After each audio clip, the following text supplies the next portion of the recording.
రాష్ట్ర అసెంబ్లీ లేదా రాష్ట్ర లెజిస్లేచర్ బిల్స్ పాస్ చేసిన తర్వాత గవర్నర్ వాటిపైన ఎంత కాలంలోపు సంతకం పెట్టాలి అనే దాని మీద వాడి వేడి చర్చలు జరుగుతున్నాయి సుప్రీంకోర్టులో. ఓ పక్క కేంద్ర ప్రభుత్వం, మరో పక్క నాన్ బీజేపీ రూల్ స్టేట్స్, ఏదైతే రాష్ట్ర ప్రభుత్వాల్లో బీజేపీ ఏతర ప్రభుత్వాలు ఉన్నాయో అవి ఈ రెండు కూడా ఫైట్ చేస్తున్నాయి. గవర్నర్ కేవలం టిట్యులర్ హెడ్, అంటే పేరుకు మాత్రమే, నామ మాత్రమే హెడ్ అని చెప్పి ఒక్కసారి రాష్ట్ర అసెంబ్లీ లేదా రాష్ట్ర లెజిస్లేచర్ బిల్ పాస్ చేసిన తర్వాత గవర్నర్ ఇమీడియట్ గా దానిపైన సంతకం పెట్టాలని చెప్పి రాష్ట్ర ప్రభుత్వాలు వాదిస్తున్నాయి సుప్రీంకోర్టులో. ముఖ్యంగా వెస్ట్ బెంగాల్, కర్ణాటక, హిమాచల్ ప్రదేశ్ ఇలా అనేక రాష్ట్రాలు ఒక్కసారి బిల్స్ పాస్ అయిన తర్వాత గవర్నర్ వెంటనే సంతకం పెట్టాలని, గవర్నర్ సంతకం పెట్టకుండా పెండింగ్ పెట్టుకుంటే అది ఖచ్చితంగా రాజ్యాంగపరంగా తప్పే అని చెప్పి ఈ రాష్ట్రాలు వాదిస్తున్నాయి అన్నమాట. అంతేకాదు తమిళనాడు గవర్నర్స్ విషయంలో సుప్రీంకోర్టు ఏదైతే నిర్ణయం తీసుకుందో దాని మీద చర్చ జరుగుతుంది.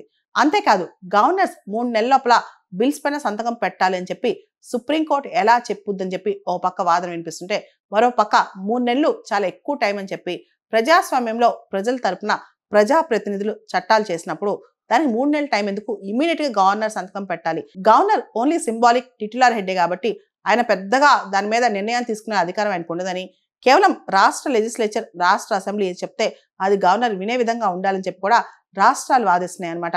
దీని మీద చాలా పెద్ద చర్చ జరుగుతుంది. సుప్రీంకోర్టులో గత 10 రోజుల నుంచి కూడా గవర్నర్ బిల్స్ ఎంతకాలంలో సంతకం పెట్టాలి, దానిలో సుప్రీంకోర్టు ఇంటర్వ్యూన్ అవ్వచ్చా, ఇలా ఇంటర్వ్యూన్ అవటం వల్ల సపరేషన్ ఆఫ్ పవర్స్ కి విరుద్ధం కాదా? ఎందుకంటే జ్యుడిషియరీ ఏం చేయాలి, జ్యుడిషియరీ చట్టాలని ఇంటర్ప్రిట్ చేయాలి. అంతేగాని గవర్నర్ ఎంత తొందరగా బిల్స్ సంతకం పెట్టాలి, అదేవిధంగా 142 కింద ఆర్టికల్ 142 కింద సంపూర్ణ న్యాయం నేను చేస్తానంటూ సుప్రీంకోర్టు గవర్నర్ దగ్గర, ప్రెసిడెంట్ దగ్గర పెండింగ్ లో ఉన్న బిల్స్ పాస్ అయినట్లు డీమ్డ్ టు బి పాస్డ్ అని చెప్పొచ్చా, ఇది ఎంతవరకు రైట్ అని చెప్పి చాలా చర్చలు జరుగుతున్నాయి అనమాట. అసలు సుప్రీంకోర్టుకి అధికారం ఉందా, అధికారం ఎవరిచ్చారని చెప్పి కూడా అడుగుతున్నారు సుప్రీంకోర్టులో. రెండో విషయం ఏంటంటే అసలు గవర్నర్ సీమ్లెస్ గా, అంటే నిరంతరాయంగా ఇంతకాలం పాటు బిల్స్ పెండింగ్ పెట్టడం రాజ్యాంగ విరుద్ధం కాదా అని చెప్పి మరికొంతమంది ప్రశ్నిస్తున్నారు. దీని మీద సుప్రీంకోర్టులో వాడి వేడిగా ఘాటైన చర్చలు జరుగుతున్నాయి అనమాట.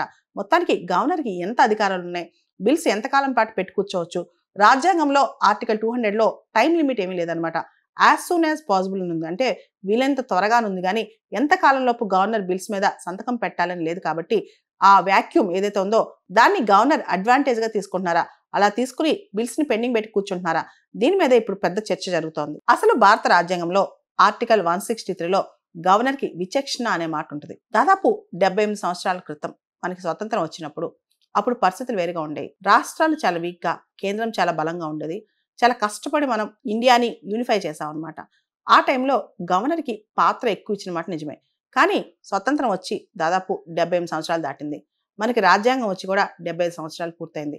ఈ టైంలో ఇంకా కూడా డెమోక్రసీలో గవర్నర్ ప్రత్యక్షంగాను పరోక్షంగాను ఎన్నికైన వ్యక్తి కాదు. కాబట్టి ఆ పొజిషన్కి ఇన్ని పవర్స్ ఇవ్వడం రైటా అని చెప్పి ఇంకొక వాదన వినిపిస్తోంది.